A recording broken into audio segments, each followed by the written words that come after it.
I tighten my grip on my water glass until my knuckles pale, Marissa's announcement dangling between us like a chandelier about to fall. So next week I'll move into your place, she says lightly, as if she's declaring a new milk preference or a jog around the block. Just until I sort things out. The pop of champagne snaps beside me. Dad grins as he fills crystal flutes I've never seen in this house. Mom's holiday china, reserved for Thanksgiving and Christmas, glitters under the chandelier. The setting should have warned me. Marissa at the head, formal plates, champagne on ice. This isn't Sunday dinner. It's a setup. I've already started packing, Marissa adds, taking a flute from Dad with a gracious nod. It'll take a day, 2 at most. My parents trade pleased glances like they've solved a complex puzzle. Consent, apparently, is an optional accessory, one they assume I'm already wearing. To new beginnings, my father declares, raising his glass. Every hand lifts, except mine. The garage boxes click into place in my mind. 3 days ago I found them stacked by the wall, outsized plastic tubs labeled Marissa's winter clothes and Marissa's books. When I texted her, she dismissed it as temporary storage while she found space. I should have known. Just as I should have known when I confronted my parents about covering her rent, again. She's going through a rough patch, Mom had said, waving off my concern. Family helps. Family helps. Translation, Eden pays. I can still hear Mom last week, on a call I wasn't meant to hear. Eden is so lonely in that big house, she told Aunt Sarah. She needs her sister. The timing is perfect. Perfect for whom? I set my glass down with deliberate care and reach for my purse. My hands shake, not from nerves, but from a fury that rings clear as glass. Why the long face? Marissa laughs, flicking her eyes toward our parents. It's good for both of us. You get company. I save on rent. My fingers find the manila envelope I nearly left in the car. There is never a right time with my family, only their time. My hands steady as I place the envelope on the table. Actually, I say, voice calmer than my pulse. I have news too. Smiles tilt. Mom's mouth tightens. Dad lowers his glass. The air shifts, subtly, unmistakably. The cast assembles, the scene changes. I'm the daughter refusing to read her line. What kind of news? Mom asks, tone edged with warning. Don't ruin this. Don't be difficult. I can feel the old labels assembling like storm clouds. Selfish, dramatic, ungrateful. In our family, dissent is treason. I push the envelope to the center of the table and slide out the papers. I sold my house, I say. Last week. I have 30 days before I move. Silence detonates. Marissa's flute slips, explodes against the floor. No one bends to pick it up. Dad opens and closes his mouth like he's suddenly dry-docked on air. You what? Marissa whispers. I scroll my phone, then turn the screen to them. The Pinterest board I stumbled across that morning, carefully titled Marissa's New Room. Paint colors. Bed frames. Curtains. A future fabricated from my square footage. 9 years, I say, my throat tight. 9 years of saving, skipping vacations, working overtime to buy that home. And to you, it's just available. Dad lurches to his feet. Just cancel the sale, he says, flapping a hand. There's always a cooling-off period. Mom stands too, fingers on his arm. We already promised Marissa she could stay as long as she needs, she says. You can't expect her to find a place in 30 days. Aunt Sarah chimes in from the end. We were going to move most of her things next Tuesday while you were at work. To make it easier. The coordination knocks the air from my lungs. I glance at Dorothy, Mom's oldest friend, who stares down at her plate like the china might break into sympathetic tears. You can't do this, Dad says, voice hardening. Your property taxes are due. I always help with those. The leverage is obvious, crude as a crowbar. Eden, Mom coos, sliding into her concerned register, the one reserved for wayward relatives and scandalized neighbors. This is so impulsive. Are you feeling all right? Are you taking care of yourself? Yes, if not obedient, then unwell. You did this to spite me, Marissa cries, tears spilling. You heard I needed a place and sold your house to punish me. As always, my boundaries are rewritten as cruelty. Self-preservation is repackaged as sin. I consider telling them everything. The roof, $11,000 I didn't have, the water line, over $8,000, the heating system, 5 more, the spreadsheets, the late-night panic spirals. But truth has never been admissible evidence here. I made the decision for my reasons, I say.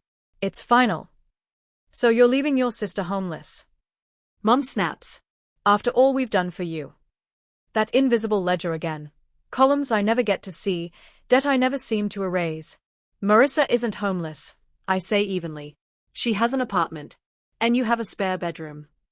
That's not the point, Dad cuts in. Family helps family. Period. Anyone would. The unspoken coda hangs between us, anyone who's truly family. Which, today, excludes me. I think, I say, gathering the papers back into the envelope, we have different definitions of help. Under the table, Dorothy's fingers brush my hand. Good for you, she whispers, so quietly I almost miss it. A small light in a dim room. I don't sleep much that night. By morning, the calls begin. Tuesday, Aunt Sarah rings while I'm pouring coffee. Eden, your mother told me, she starts, the tone you use at funerals. Is it true you sold your house to keep Marissa out? Hot coffee slushes over my fingers. What? Marissa was sobbing. She said you sold it out of spite. Not true, I say. It doesn't matter. The script's already mailed out. All day, my phone buzzies, Uncle Robert, Cousin Jennifer, even Dad's golf friend Chuck, mysteriously deputized. Each call follows the same outline. Marissa's desperation, my supposed heartlessness, their disappointment. That night, I make the mistake of opening Facebook. Marissa's post tops my feed. The hardest lesson is learning who truly has your back. Family should be forever, not just when it's convenient. 27 pity-laden comments. Mom's among them. We're here for you, sweetheart. Always. I chop carrots harder than necessary. Thursday, Lisa from accounting swings by my desk. I saw your sister at Starbucks, she whispers. If you need help finding her a place, my church. What did she tell you? I ask. That she might be homeless because of a sudden decision you made. I force a smile. Marissa has an apartment. And parents with a 4-bedroom house. I spend lunch in a bathroom stall, hands shaking as I text my sister. Stop telling people I'm making you homeless. It's a lie. She replies immediately, you're selling the house I was counting on. What would you call it? I don't answer. Instead, I open my laptop and line up my life. The $11,200 roof after the March storms, the $8,200 water line in April, the $5,000 heater in June. Bank statements in order. Invoices by date. Screenshots of texts. A paper barricade against a family narrative that tramples facts. At home, the packing continues. Every night I sort a life into keep, donate, toss. Shelves of books become boxes. Photos of weddings and graduations and trips nestle into bubble wrap. In the back of a shelf, I find a frame. Me on the porch, keys in a death grip, beaming. The day I closed. Pride with no apology attached. I set it carefully on a keep box. A reminder of who I was when the only voice in my head was mine. Saturday afternoon the doorbell rattles. The Bic sits in my driveway, Marissa's red car frowns behind it. No text. No warning. The knock escalates. I open the door. They enter like a somber procession, part judgment, part intervention. Mom's eyes flick to the boxes. You're really going through with this madness. The closing's in 3 weeks, I say, wrapping another plate in newspaper. Your sister needs you, Mom says, voice rising. You've always been selfish, but this. I keep wrapping. The plate doesn't tremble in my hands. Something else has shifted instead. Did anyone ever ask what I need? I ask, not looking up. Dad clears his throat. Eden, be reasonable. I need stability, I say. I need to sleep without counting bills at 2 a.m. I need to stop bleeding my retirement for emergency repairs. I don't usher them to chairs. I don't fetch drinks. I keep packing. The rolls tilt. They stand awkwardly in a kitchen half in boxes. We're your family, Mom says, part plea, part threat. Yes, I say. And I've never asked you for money. Not for college. Not for my first apartment. Not for this house. Not for the repairs. Silence. Marissa studies the floor. Dad examines the ceiling. The craving for their approval, the ache that's shaped me since childhood, quietly loosens its grip. I straighten, shoulders back, eyes level. My posture belongs to me. That evening Dorothy arrives with Thai food and 2 bottles of wine. We wrap photo albums and swap stories. Patterns are the hardest to break, she says, cradling a crystal vase. But sometimes that's the way through. Monday, Thomas from marketing texts, got a truck and a strong back. Say when. Barbara, my advisor, emails, townhouse application approved. This move lowers housing costs by 42%. The right call. I notice the contrast as I read their messages.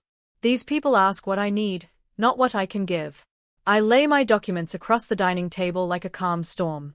Tomorrow's family meeting won't be about helping me, it will be about seeing.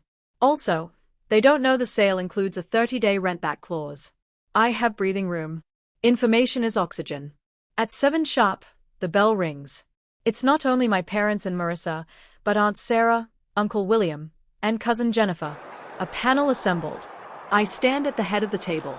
It feels strange, and exactly right. I open the manila folder. Before anyone speaks, I need you to see this. I lay down the evidence in sequence: bank statements, repair invoices, the emergency fund reduced to a stub, the roof from last spring. I slide the $11,200 invoice into the center. 30-year shingles lasted 22. Insurance paid nothing. Uncle William leans in, lines deepening. I add the waterline, $8,200 when the city updated the main. No warning. No plan available. Then the heater, $5,000. The rebate barely dented it. Barbara gives me the smallest nod. I keep eye contact, something I've rarely managed in these rooms. My emergency fund is gone, I say. Barbara recommended selling while the market is still strong. Waiting could have ended in a forced sale. Marissa's chair screeches as she stands. Creative accounting, Eden. You're just dodging your family responsibilities. Uncle William turns to her. What's your current employment? He asks. Last I heard, you were between jobs. I'm exploring opportunities, she stammers. The market is complicated. This isn't about employment, Mom cuts in. Duty stands regardless. Eden has space. Aunt Sarah adjusts her glasses, peering at the heating bill. Why can't Marissa stay with you and Roger? She asks Mom. Didn't you just redo the guest room? The room shifts. Dorothy clears her throat. I've watched this family for 20 years, she says. Eden bought her house with no family money. I've also watched Marissa get help with rent, car payments, and credit cards again and again. The pattern is clear to everyone but you. Barbara folds her hands. As Eden's advisor, I'll add, enabling dependency drains the giver and stunts the receiver. Thomas, quiet until now, leans forward. My brother lived with our parents until 4 to 2. They paid for everything. When they died, he lost the house within a year. He never learned how to live. Sometimes love stops rescuing. Silence spreads, the kind that doesn't feel hostile for once. Why didn't you tell us sooner? Uncle William asks gently. I falter. Privacy has been my armor. Would letting them in help, or just hand over new weapons? Before I can answer, Dad stares at the floor. It's the first time I can remember him in a family debate without taking command. Mom's posture loosens, her hands open on the table. Marissa snatches her purse. So I'm the parasite? Eden's the golden child with her perfect house and perfect job. No one sees how hard things are for me. When no one jumps to defend her, she storms out. The door slam echoes through my ribcage. Uncle William clears his throat. We need a family plan, he says at last, gaze pointed. For everyone. He includes my parents in that everyone. Mom's eyes shine, wet, but not weaponized. Dad takes her hand. For once, I don't feel like I've broken something that was working. I feel like I've stopped something that wasn't. The final week begins. The rooms sound hollower with each box I tape. The doorbell rings right on time. My parents, and Marissa, stand on the porch, a tidy phalanx. We've been talking, Mom says, breezing in. We found the perfect compromise. Dad's smile is too bright. Marissa steps softly, gratitude practiced. Thank you for hearing us. They sit on my couch. I remain standing. That alone changes the air. We know selling is your choice, Mom says. But instead of moving in with you, what if you helped Marissa get her own place? Just a small loan to get started. With your success, Dad adds, you'd hardly feel it. Some people have bad luck, Marissa says, voice carefully fragile. I walk to the table and lift a letter. I meet my lender tomorrow, I say, handing Dad the pre-approval. The townhouse mortgage is nearly 40% less than my current payment. I need to rebuild savings after 3 major repairs. This is about my financial health. Mom opens her mouth. I hold up a hand. I can't fund Marissa, but I can help her fund herself. I offer a business card. Our marketing department has an entry-level opening. Salary covers a 1-bedroom. HR will interview you. Marissa's mouth opens, closes. For once, she has no script. This isn't charity, I add. It's a door. You can choose to walk through it. Dad goes to the window, eyes on the nail holes where photos hung. Eden, be reasonable. Marissa needs. No, I say softly, and place a spreadsheet on the coffee table. This is reasonable. Line by line, I've tallied 5 years of gifts to Marissa, car payments, rent, credit cards. The total, circled in red, makes Mom gasp. I built this from conversations you had in front of me, I say. The real total is likely higher. Dad studies the numbers, jaw tight. This isn't love, I say, steady now. It's dependence. It's hurting her, and it's hurting you. Mom's voice breaks. We just wanted to help. You taught me what real help looks like, I remind them. When I wanted to quit college, Dad wouldn't let me move home. He told me to find a tutor. We're doing you no favors by making life too easy, remember? Packing tape rasps through the room like a zipper closing an old life. Dad slips an arm around Mom. We should go, he murmurs. At the door, Marissa lingers. I don't need your charity job, she says, but the edge is dulled. I set the card on the entry table. It isn't charity. She turns away and slides the card into her purse when she thinks I'm not looking. The house settles after they leave. The silence no longer feels hollow, it feels spacious. 3 months later, I stand in my downtown loft, sunlight warming the floors. What once felt like a detour now feels like a destination. My budget app glows green where it used to glower red. Barbara's check-ins have transformed panic into a rhythm I can breathe with. A camera sits on the island, something I wouldn't have allowed myself before. My first photography class starts tomorrow. I run my thumb over the textured grip. Permission to build a life, not just survive it. My phone buzzes, Sunday dinner. I inhale, exhale. These dinners are different now. At my parents' door, Dad hugs me without measuring me against someone else. Come see what your sister brought, he says, warm, not weighted. In the dining room, Marissa arranges flowers. She looks up with a smile that reaches all the way. They gave me business cards today, she says, pulling one out. Assistant marketing coordinator. It's mostly coffee runs, but I'm learning. Mom appears with a casserole set in the middle, not angled toward anyone. Tell us about the campaign, she says to Marissa. Then to me, and your photography class. For a moment I just look at them, the balanced way the conversation moves between daughters. Dad asks real questions and listens to the answers. It feels like a muscle we've all started using. A week later, laughter echoes through my loft. Dorothy raises her glass. To homes that shelter us and boundaries that protect us. Around my coffee table sit Thomas, Barbara, Uncle William, and me. Chosen people, and one family member I never expected to join this circle. Dorothy hands me a frame, 2 photos side by side. Me signing the original mortgage, and me holding townhouse keys. 2 brave beginnings, she says. 2 different women, I reply, recognizing both. The next weekend, Marissa and I huddle over my table with spreadsheets and calculators. If I save 15% of each paycheck, she murmurs, I'll have first and last month's rent by January. Our parents watch from the sofa, pride braided with something like regret. We should have done this years ago, Mom says softly. We thought we were helping, but we were hurting you both. Dad nods, the look of someone unlearning something old and heavy. As I watch Marissa work through her numbers, determined and a little scared, I wonder about the line between helping and enabling. Maybe there isn't a perfect balance. Maybe love sometimes means letting the struggle do its work. Maybe boundaries aren't walls we build around ourselves, but scaffolds we build so everyone can stand.